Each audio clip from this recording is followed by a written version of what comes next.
Good morning, dear students. Today we are here with our economics topic, that is chapter 6, market part 2. See, in part 1 we have discussed all about the market in economics, right? That what is the definition of the market, what are the characteristics of the market. Okay, then we have also learned about the classification of market. ठीक है, then what types of markets are there, जैसे हमने wholesale market पढ़ा, retail market पढ़ा, market based on what? So based on location, based on time, based on quantity, competition, we have learned, right? So let's continue with the market.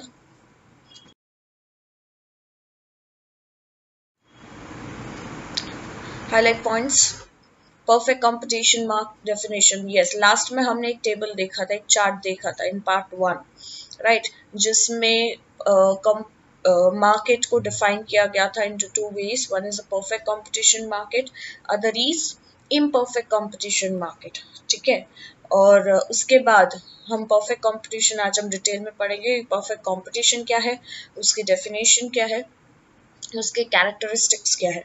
इस characteristics के under points है numerous buyers and sellers, identical product, free entry and exit of firms, perfect knowledge of the market, mobility of the factors of production, no transportation expense. उसके बाद हम imperfect market की शुरुआत करेंगे. Imperfect competition किसे कहते हैं, जिसमें फर्स्ट कम्स मोनोपोली. हमने देखा था तीन चीजें इम्परफेक्ट मार्केट के अंडर आती है. One is a monopoly, other is monopolistic and oligopoly markets. ठीक है, सो पहला हम पढ़ेंगे मोनोपोली, उसका डेफिनेशन, उसके कैरेक्टरिस्टिक्स, जिसमें आता है ओनली वन प्रोड्यूसर और seller and numerous buyers, absence of substitute goods, restriction over the entry of new firms, control over the prices और sales. Okay, so let's start it. Perfect competition. Perfect competition market is an ideal market. It is only possible theoretically, not practically, except the agricultural sector. This market is rarely observed because the terms for establishing perfect competition are not met that easily. In economics, the study of perfect competition is very important, as this helps in understanding the characteristics and behavior of other market based on monopoly, monopolistic competition, and oligopoly. Perfect competition क्या है? Perfect competition market एक ideal market है, एक ऐसा market जो हर कोई accept करता है, या हर कोई किसी की भी कोई भी यही चाहेगा कि हमेशा एक परफेक्ट कंपटीशन मार्केट हो. ये थियोरेटिकली बहुत पॉसिबल है. अगर हम अभी पढ़ रहे हैं, स्टडी कर रहे हैं, theoretically on the book it is possible, but practically सिर्फ एग्रीकल्चर सेक्टर के अलावा प्रैक्टिकली ये एक्सेप्ट नहीं है. It is quite difficult to maintain a perfect competition market. ये मार्केट रेयरली ऑब्जर्व्ड होता है. ओके, क्योंकि इसके जो टर्म्स है जिससे ये मार्केट कंपटीशन एस्टैब्लिश होता है, ये इजीली हम मेटअप नहीं कर पाते उसे, या इजीली हम शुरू नहीं कर पाते उसके टर्म्स को हजम करना. It's quite difficult. दूसरा कि इकोनॉमिक्स में हम स्टडी करते हैं परफेक्ट कंपटीशन मार्केट, जो बहुत इंपॉर्टेंट टॉपिक है, right, but as I told it is very much possible in theoretically, but practically it is very difficult. As this helps, क्योंकि ये परफेक्ट कंपटीशन मार्केट इकोनॉमिक्स में हम study कर रहे हैं, ये हेल्प आउट करता है हमें समझने के लिए कि उसके कैरेक्टरिस्टिक्स क्या है, उसका बिहेवियर क्या है, राइट. अदर देन, क्योंकि हम कंपेयर कर पाते हैं, हमें अगर इसका मीनिंग पता हो, इसके इसके कैरेक्टरिस्टिक्स पता हो, बिहेवियर पता हो, then we can able to compare it with other market based on, जैसे मोनोपोली है, मोनोपोलिस्टिक है, ओलिगोपोली है. Okay, let's see the definition. According to mister Robinson क्या कहते हैं? Perfect competition exists where the demand of product of the producer totally depends on its price. इनका मानना ये है कि परफेक्ट कंपटीशन सिर्फ वही एग्जिस्ट करता है जहां पे प्रोडक्ट की demand of the producer, right, product की डिमांड टोटली डिपेंड करती है उसके प्राइस पर. तो ही उसे हम परफेक्ट कंपटीशन मार्केट कह सकते हैं। अकॉर्डिंग टू प्रोफेसर लेफ्टविच क्या कहते हैं, perfect competition is a market system where there are many firms that sell identical products with no firm large enough that can influence the market price. ये कहते हैं कि मार्केट परफेक्ट कंपटीशन एक ऐसा market system है जहाँ पे बहुत सारे फर्म्स आते हैं, कोई एक पर्टिकुलर या एक आइडेंटिकल प्रोडक्ट बेचते हैं वो लोग, right, with no firm large enough that can influence the market price. और इनकी कोशिश ये होती है इन सारे फर्म्स की कि ये मार्केट प्राइस को इन्फ्लुएंस ना करें। गेटिंग, मतलब मार्केट प्राइस को जैसे मैंने कहा कि एक दुकान में 2 रुपए की चीज मिल रही है, वही दूसरा दुकानदार 8 रुपए में बेचेगा, तो पॉसिबल नहीं है ये। We can not call it as perfect competition market, right. या तो वो लोग क्या करते हैं कि दे डिसाइड्स द प्राइस, और वही सेम प्राइस हर जगह होती है। सो कहीं ना कहीं इट इज गुड कि चलो कि ये ना हो कि इसने ज्यादा पैसे में हमसे हमें बेचा, या ये तो अच्छे कम दाम में बेच रहा था। एक ये इश्यू होती है, यूजुअली हम कंपेयर करते हैं प्राइसेस को। दूसरा क्या होता है, दूसरा माइनस पॉइंट ये है कि when they fix the price, वो डिसाइड करके बैठे हैं भाई हमें कस्टमर से इतना ही प्राइस लेना है, इससे कम तो हम लेंगे ही नहीं। ओके, सो चाहे मतलब हम कितनी, इतने सारे ऑप्शंस है हमारे पास, we have many options, but इतने सारे ऑप्शंस का कोई फायदा नहीं है। क्यों? क्योंकि the prices are fixed, they have already decided the price कि वो कौन से प्राइस में बेचने वाले हैं। हम चाहे इस शॉप में जाए या उस शॉप में जाए, will get the same price product, right. तो फिर नंबर्स ऑफ सेलर्स का कोई मतलब नहीं है। गेटिंग, सो इसके बहुत सारे पॉइंट ऑफ व्यूज है जिसको समझना इट्स क्वाइट डिफिकल्ट, और उसको समझना बहुत जरूरी भी है। Fine, so let's move further. अब आते हैं characteristics of perfect competition. Perfect competition की कैरेक्टर्स, सबसे पहला है न्यूमरस बायर्स एंड सेलर्स। ठीक है, बहुत सारे बायर्स, बहुत सारे सेलर्स, राइट। देखते हैं। This market has large number of buyers and sellers. Of this numerous sellers, a single seller is a very small part of the market, due to which he cannot control or monopolize the wholesale market, neither can he influence the market price. For example, in a wheat farm, the increase or decrease in the production of a single farm will not affect the total productions of the wheat. Thus, being a very small part of a market, the seller cannot influence the market price. Similarly, the buyers also are numerous, so they also cannot influence the market price. Therefore, here the market price depends only on the factors like demand and supply. See, try to understand this point is very important. Numerous buyers और sellers है, ठीक है, बहुत सारे buyers है, बहुत सारे sellers है, बेचने वाले भी बहुत सारे, खरीदार भी बहुत सारे, राइट। तो इस मार्केट को हम कहेंगे कि जहां पे इतने सारे बायर्स और सेलर्स अवेलेबल है। ओके, एंड इतने सारे सेलर्स में से एक सिंगल सेलर का काम क्या होगा, उसका मार्केट में एक बहुत छोटा सा हिस्सा है। मार्केट उस एक अकेले सेलर से नहीं बनता है, मार्केट ऐसे नंबर्स ऑफ सेलर्स से बनता है। तो एक छोटा सा जो सेलर है वो मार्केट को इन्फ्लुएंस नहीं कर सकता, वो मार्केट प्राइस को इन्फ्लुएंस नहीं कर पाएगा, क्योंकि he is the only small part of the market, he is not the king of a market जिसकी वजह से मार्केट इन्फ्लुएंस हो, मार्केट के प्राइस इन्फ्लुएंस हो। ठीक है, अब जिसकी वजह से, बिकॉज वो एक सिंगल सेलर है जो बहुत छोटा सा हिस्सा है मार्केट का, जिसकी वजह से ही कैन नॉट कंट्रोल, या तो मार्केट को कंट्रोल नहीं कर सकता, या तो वो मार्केट को मोनोपोलाइज नहीं कर सकता, राइट, होलसेल मार्केट में। ओके, और ना ही वो मार्केट प्राइस को इन्फ्लुएंस कर सकता है। जैसे यहाँ एग्जाम्पल दिया है कि एक व्हीट फार्म है, व्हीट फार्म में इंक्रीज हुआ उसका प्रोडक्शन या डिक्रीज हुआ, उससे कुछ ज्यादा फर्क नहीं होगा टोटल प्रोडक्शन को, या टोटल प्रोडक्शन के प्राइस को कुछ ज्यादा फर्क नहीं पड़ने वाला है। उसी तरीके से क्योंकि एक seller, a single seller is a very small part of a market. वो सेलर मार्केट प्राइस को इन्फ्लुएंस नहीं कर सकता. ठीक है, यानी अगर जो भी प्राइसेस दूसरे सेलर्स ने डिसाइड की है उसे भी वही प्राइस डिसाइड करनी होगी, वेदर ही वांट्स और not. He can not influence the market price, right. Similarly कोई भी सिंगल बायर्स हो, इतने सारे बायर्स है, उसमें से कोई भी बायर्स मार्केट प्राइस को इन्फ्लुएंस नहीं कर सकते, right.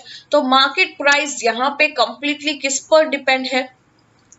Market price is completely dependent on the demand and supply, कि कौन सी प्रोडक्ट की कितनी डिमांड है, उसके बेसिस पर मार्केट प्राइस डिसाइड होगी. बाकी और कोई बंदा उसे इन्फ्लुएंस नहीं कर सकता. ठीक है, उसकी डिमांड पर और उसके सप्लाई पर कंप्लीटली ये डिपेंडेंट है. फाइन. अब आता है identical products. Identical products means the products having similar features, form, shape, color, taste, weight, quality, etc.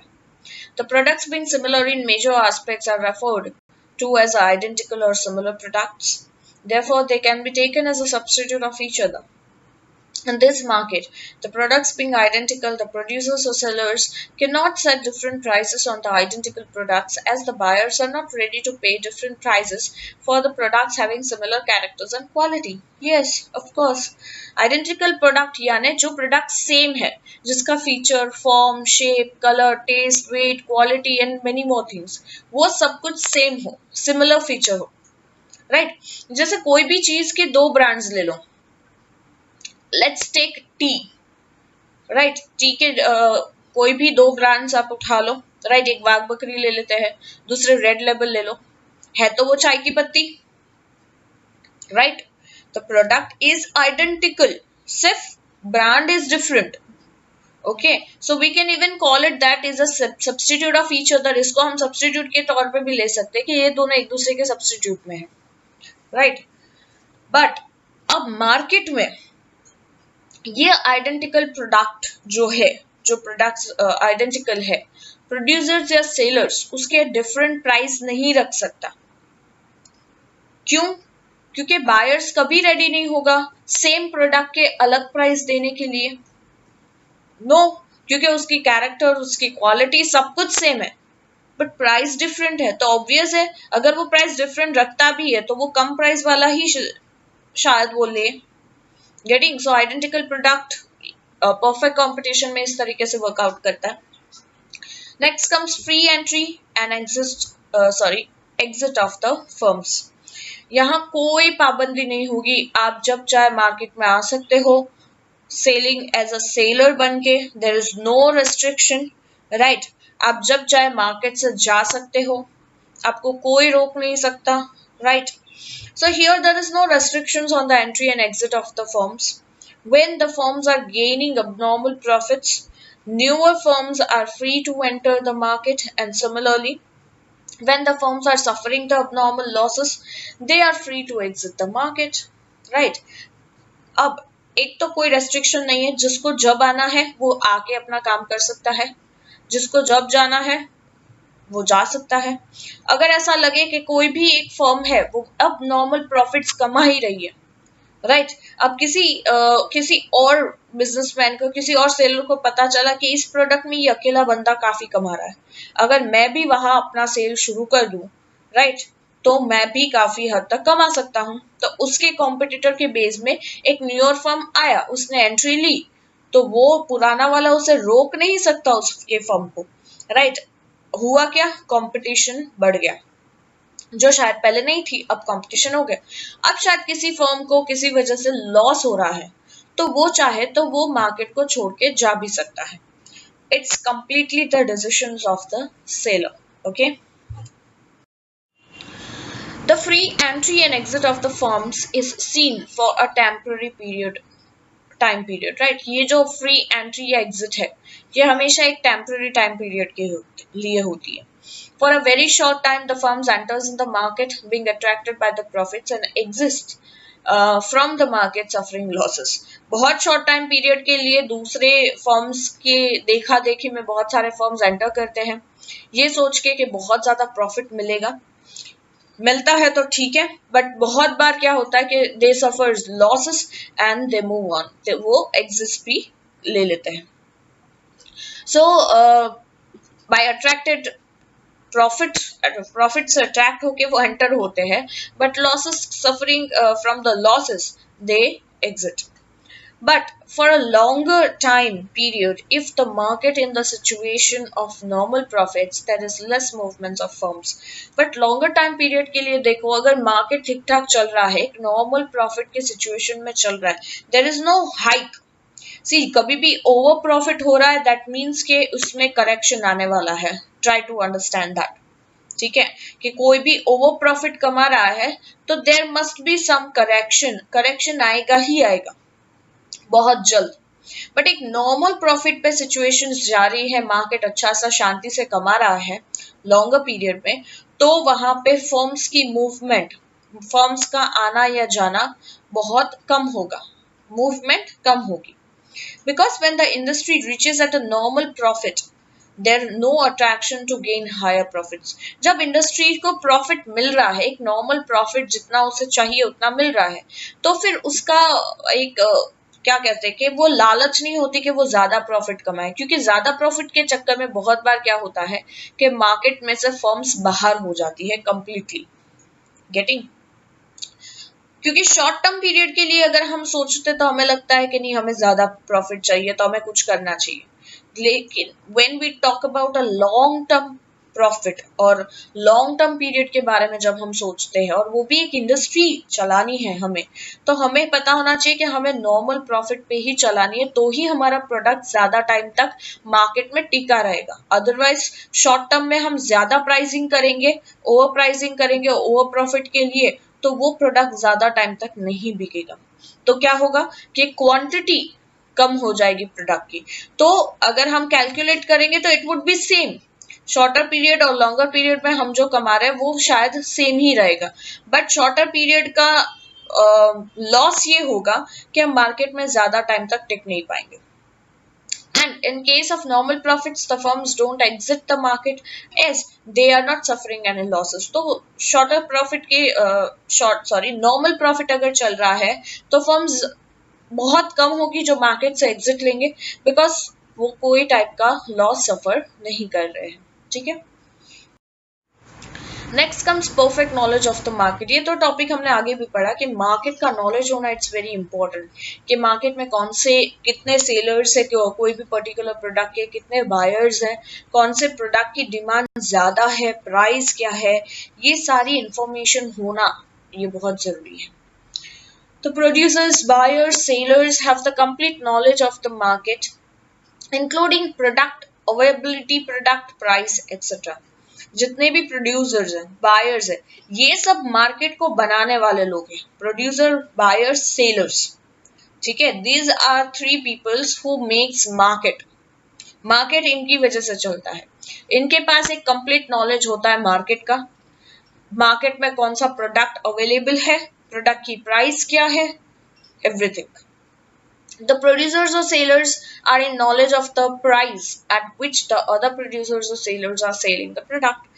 कोई भी प्रोड्यूसर या सेलर को ये पता होता है कि दूसरा बंदा, दूसरा उसका कॉम्पिटिटर यानी दूसरा प्रोड्यूसर या सेलर उस पर्टिकुलर प्रोडक्ट को कितने प्राइस में बेच रहा है.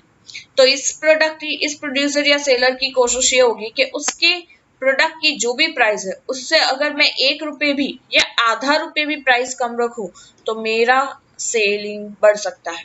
ठीक है, तो ये एक कंपटीशन हम कह सकते हैं सिनारियो हो जाएगा कि कैसे हमें कंपटीशन में टिकना है. राइट, तो कंपटीशन में टिकने के लिए हमारा कॉम्पिटिटर क्या है, उसके प्रोडक्ट क्या है, उसका प्राइस क्या है, कैसे हम उससे बेटर क्वालिटी दे. ठीक है, ये सब जानना बहुत जरूरी है. They also are aware about the quality of the identical or substitute product.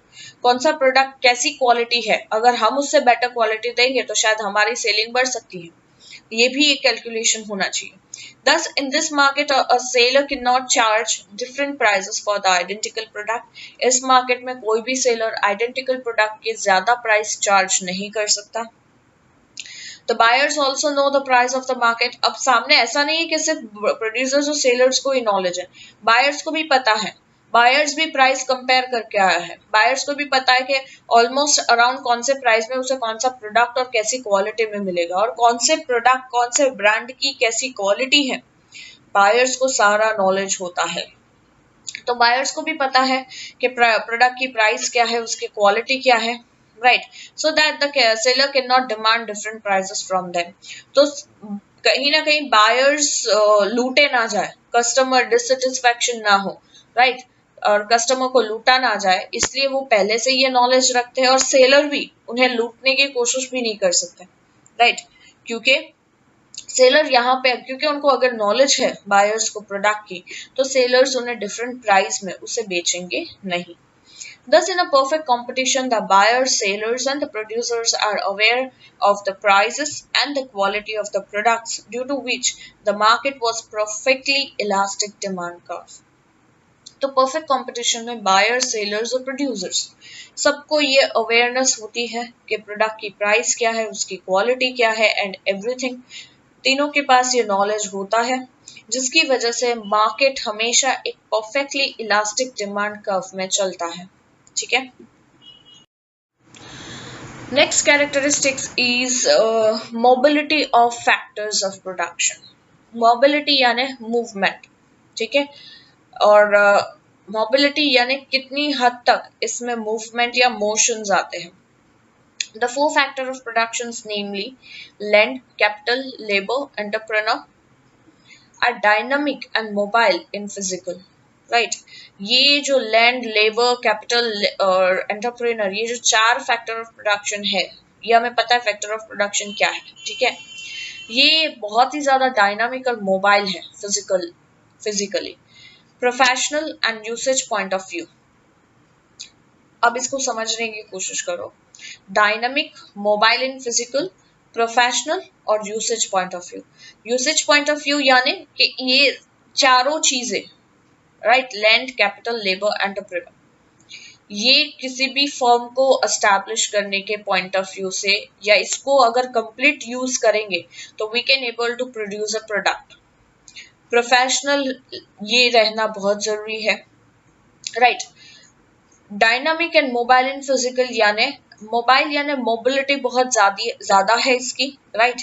You can move यानी मूवमेंट, फिजिकल मूवमेंट बहुत ज्यादा है, जिसमें लेबर है, कैपिटल है, entrepreneur, land is fixed, right? So in perfect competition, the price is same for identical products. Similarly, the price यानी compensations of the factors remains same. Perfect competition में क्या होता है, क्योंकि identical products की price हमेशा same होती है, जिसकी वजह से इन factors of productions की price भी हमेशा same ही रहेगी. To refrain from shifting of compensation from low to high due to the dynamic and mobile nature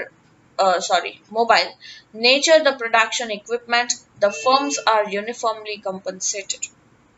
अब इसको रिफ्रेन करना है अगर हमें, इसके कंपनसेशन को, प्राइस कंपनसेशन को, क्योंकि हमें लैंड, लेबर, कैपिटल, एंटरप्रेन्योर, हमें यहाँ पे सब जगह खर्चा करना पड़ता है। We have to give the cost for producing any product, getting, but फिर मार्केट में हम जाते हैं तो क्या होता है कि हमें हर आइडेंटिकल प्रोडक्ट की प्राइस सेम है, सो हमें अपनी उस प्रॉफिट में, सपोज जैसे मैंने टी का एग्जांपल दिया, लेट्स टेक के कोई भी टी की प्राइस अराउंड 100 रुपीज केजी है, लेट्स सपोज, ठीक है।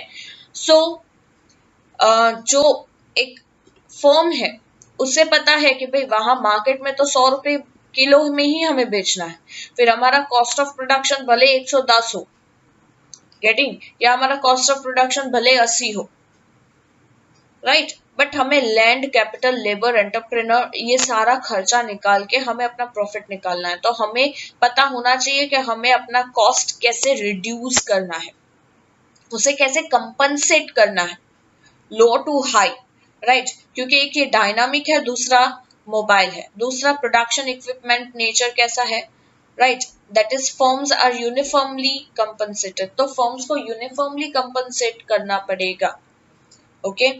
सो इसको बैलेंस करने के लिए हम कहते हैं कि mobility of factors of production में कम से कम हो मोबिलिटी, तो उससे ज्यादा हमारा फायदा हो सकता है. Okay. Now next comes no transportation expenses. See, there are numerous buyers and sellers in perfect competition. We all know. The expenses of transportation are nominal as compared to the total expense, so are not counted. Thus, considering the transportation expense to be zero makes this an important characteristic as a perfect competition. Usually ये possible नहीं है. See, हमने देखा कि perfect competition market theoretically possible है, practically not. जैसे हमने देखा mobility of factors of production, usually this is also not possible. Getting. No transportation expense, ये भी पॉसिबल नहीं है. कोई भी चीज, कोई एक सुई भी ले लो तो एटलीस्ट 5 टाइम्स वो ट्रांसपोर्ट होती है नॉर्मली. उसको बनाने में उसका ट्रांसपोर्टेशन लग ही जाता है. कोई भी जैसे शुगर की फैक्ट्री डाल रहे हैं, शुगर केन को लाने के लिए वहां से ट्रांसपोर्टेशन शुरू हुआ. गेटिंग. उसे उसे प्रोसेस्ड किया, बाद में उसे गोडाउन में भेजाया गया, फिर गोडाउन से जहां हमें होलसेलर्स के पास भिजवाना है. So it takes numbers of times, इसका ट्रांसपोर्टेशन होता ही रहता है. सो अगर हम ये कहें कि कोई ट्रांसपोर्टेशन एक्सपेंस ही नहीं, तो ये गलत बात है, ये पॉसिबल नहीं है. गेटिंग. जब हम कोई प्रोडक्ट प्रोड्यूस करते हैं, एट दैट टाइम भी वो ट्वाइसली या थ्राइसली ट्रांसपोर्ट हो चुका होता है. तो यहाँ पे ये कहा जा रहा है कि न्यूमरस बायर्स और सेलर्स है परफेक्ट कंपटीशन में, तो ट्रांसपोर्टेशन का जो खर्च है वो बहुत कम होता है, जिसको हम कंपेयर नहीं करते. राइट. या इस खर्च को हम काउंट नहीं करते क्योंकि बहुत कम है according to this perfect competition. तो इस ट्रांसपोर्टेशन के खर्च को हम जीरो कंसिडर करते हुए इसे हम परफेक्ट कंपटीशन का एक इंपॉर्टेंट कैरेक्टरिस्टिक्स बना देते हैं, which is practically not possible. ठीक है.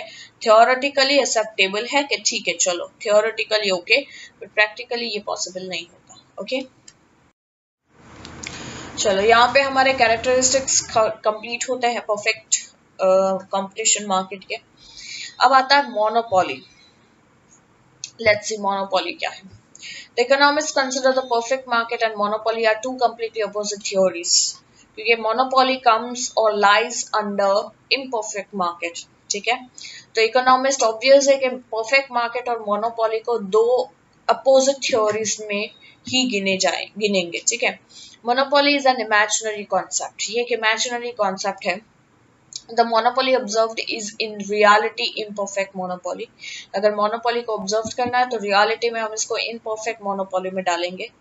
Monopoly has originated from the Greek words monos, which means single, and polyn means sailor. तो monopoly का मतलब होता है single sailor. ठीक है.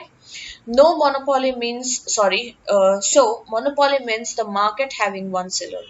ये मैंने पहले भी बताया है कि where a market have one seller and numbers of buyers. ठीक है. पहले अगर मैं इसका बेस्ट एग्जांपल दूं तो हमारा रेलवेज, जो अब तो शायद वो भी प्राइवेटाइजेशन में जा रहा है, बट गवर्नमेंट के अंडर में रेलवेज मोनोपोली में आता था. राइट. यानी कोई भी प्राइवेट कंपनीज रेलवेज या दूसरी एक ट्रेन बना नहीं सकती है. गेटिंग. वो सिर्फ गवर्नमेंट के पास रूल या पावर था. Okay. That is be called monopoly. But government ने वो मोनोपोली इसलिए रखी कि भाई एक एक पुअर से पुअर पर्सन से लेकर रिच पर्सन दोनों ही able to travel through trains. Tickets उस तरीके से यू हैव सीन कि 10-20 रुपए की टिकट से लेकर 1000, 2000, 5000 तक की टिकट्स अवेलेबल होती है ट्रेन्स की, according to their compartment, according to their facilities. ठीक है. सो मोनोपोली समटाइम्स अगर इस तरीके से गवर्नमेंट रखती है तो that is for the benefits और for the welfare of the citizens. Right. But वही मोनोपोली अगर प्राइवेट कंपनीज या प्राइवेटाइजेशन में होता है तो that is for earning more profit. Okay.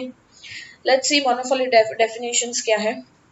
According to professor Chamberlin, when the product supply is controlled only by a single enterprise, it is called monopoly. Right. हर एक product की शुरुआत कहीं ना कहीं मोनोपोली से ही हुई थी. ओके. जब प्रोडक्ट सप्लाई किसी एक बंदे के कंट्रोल में हो, किसी एक एंटरप्राइज के कंट्रोल में हो, तो हम इसको कहते हैं monopoly. According to Professor Stigler, only one enterprise is the seller of the goods or products. सिर्फ एक एंटरप्राइज होता है जो वही सेलर है, वही गुड्स या प्रोडक्ट्स को सेल करता है. ओके, कैरेक्टरिस्टिक्स देख लेते हैं मोनोपोली के. Only one producer or seller and numerous buyers.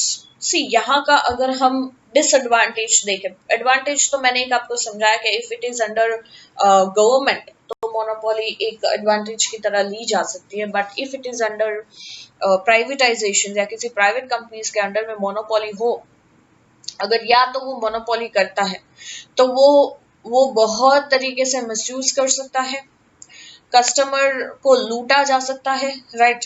वो चाहे तो वही प्रोडक्ट के जो 10 रुपए ले रहा था वो चाहे तो 50 रुपए भी ले सकता है, बिकॉज ही नोज कि कोई कंपटीशन नहीं है, मुझे compete करने वाला मार्केट में कोई नहीं है, कस्टमर्स के पास कोई ऑप्शन नहीं है, उसे मेरे पास ही आना पड़ेगा, चाहे मैं 10 में भेजूं या 50 में. गेटिंग. और कस्टमर्स के पास भी ये कोई ऐसा ऑप्शन ही नहीं है कि वो कहीं जाके बार्गेन कर सके या कंपेयर कर सके. नहीं, यही एक बंदा है जो यही एक चीज बेचता है और हमारे पास कोई ऑप्शन नहीं है but to buy. Getting. So there is only one seller or producer of the products and goods who controls the supply of the product. सिर्फ एक ही सेलर और प्रोड्यूसर है जो कोई भी एक पर्टिकुलर गुड्स या प्रोडक्ट को प्रोड्यूस करता है, तो पूरा सप्लाई, प्रोडक्ट का सप्लाई उसके कंट्रोल में है. उसका मन हुआ तो बेचेगा, मन हुआ तो वो सप्लाई रोक देगा, राइट. उसे प्राइस बढ़ानी हो तो आर्टिफिशियल स्कैर्सिटी क्रिएट कर सकता है वो, राइट. मोनोपोली में कुछ भी पॉसिबल है. So there is no competition in the market as there is only one seller. Market में कोई कंपटीशन नहीं होगी क्योंकि एक ही बेचने वाला है, एक ही सेलर है. Allowing the seller or the producer to control the price of the product. वो कुछ भी कर सकता है, वो प्रोडक्ट की प्राइस को कंट्रोल कर सकता है, उसका प्राइस का कंट्रोल प्रोडक्ट का पूरा उस सेलर के हाथ में है. Producer or seller can decide the price of the product, so known as a price maker of the market. वही producer और वही seller क्या कर सकता है, उस प्रोडक्ट की प्राइस को खुद ही देगा, वही डिसाइड करेगा, तो इसलिए हम इसको प्राइस मेकर भी बोल सकते हैं. यूजुअली न्यूमरस सेलर्स और न्यूमरस बायर्स में क्या होता है कि पूरे जितने भी नंबर्स ऑफ सेलर्स है वो मिलजुल के प्राइस डिसाइड करते हैं. Getting. So they all are, हमको ये नहीं कह सकते कि सिंगल सेलर ने जो कहा वही प्राइस मेकर हुआ, नहीं, बट यहाँ पे that single seller is the price maker. When there are countless buyers in the market, the importance of the single buyer becomes negligible. जब यहाँ पे मार्केट में किसी गुड की बहुत डिमांड है, एक ही सेलर है, राइट, तो किसी एक बायर का इंपॉर्टेंस रहता ही नहीं है. क्यों? ये नहीं आएगा तो दूसरे पड़े ही इतने सारे, क्या फर्क पड़ जाएगा ये एक ना भी आए तो. Getting. There is competition seen between customers in monopoly. Monopoly में उल्टा हो जाता है, कस्टमर्स के बीच में कंपटीशन बढ़ जाती है, राइट, कि किसको प्रोडक्ट मिलेगा. बहुत बार कंपटीशन के चक्कर में दे आर रेडी टू पे more because they want that product. The buyers thus cannot affect the price of the product, but buyers की वजह से price of the product affect नहीं कर सकती. ठीक है. Next comes absence of substitute goods. यहाँ पे कोई कॉम्पिटिटर ही नहीं है तो कोई सब्स्टिट्यूट गुड्स ही नहीं होगा मोनोपोली में, राइट. उसके जैसा आइडेंटिकल प्रोडक्ट कोई होगा ही नहीं, right. So there is absence of substitute goods in monopoly, but as in reality there is imperfect monopoly. There is absence और ignorance of the close substitutes. Reality में हम इसको इम्परफेक्ट मोनोपोली कहेंगे क्योंकि यहाँ पे सब क्लोज सब्स्टिट्यूट गुड्स को भी इग्नोर या एब्सेंस में डाल दिया है. There may be a rare possibility और सिमिलर गुड्स अवेलेबल. कुछ बहुत ही शायद रेयर पॉसिबिलिटी हो कि सिमिलर गुड्स अवेलेबल हो. यहाँ पे एग्जांपल दिया देखो.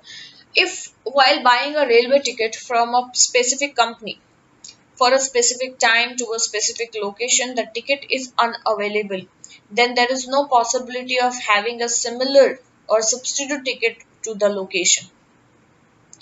राइट. रेलवे का ही एग्जांपल दिया कि अगर हम रेलवे की टिकट किसी भी स्पेसिफिक कंपनी से खरीदते हैं एक स्पेसिफिक टाइम पे और स्पेसिफिक लोकेशन पे, और अगर वो टिकट अनअवेलेबल है तो पॉसिबिलिटी ही नहीं है कि दूसरी सिमिलर सब्स्टिट्यूट टिकट हमें कहीं से मिले उस सेम लोकेशन की.